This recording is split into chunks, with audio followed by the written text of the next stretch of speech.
ایک پینٹر کو کشتی پر رنگ کرنے کا ٹھیکہ ملا۔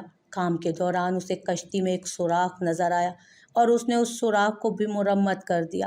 پینٹنگ مکمل کر کے شام کو اس نے کشتی کے مالک سے اپنی اجرت لی اور گھر چلا گیا۔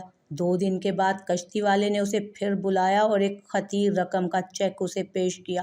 پینٹر کے استفسار پر اس نے بتایا کہ اگلے دن اس کے بچے بغیر اس کے علم میں لائے کشتی کو لے کر سمندر کی طرف نکل آئے، اور پھر بعد میں جب اسے خیال آیا کہ کشتی میں تو ایک سوراخ بھی تھا، وہ بہت پریشان ہو گیا تھا۔ لیکن شام کو بچوں کو ہنستے مسکراتے گھر واپس آتے دیکھا تو خوشگوار حیرت میں مبتلا ہوا۔ اس نے پینٹر سے کہا کہ یہ رقم تمہارے احسان کا بدلہ تو نہیں ہے، مگر میری جانب سے تمہارے لیے محبت کا ایک ادنا سا اظہار ہے۔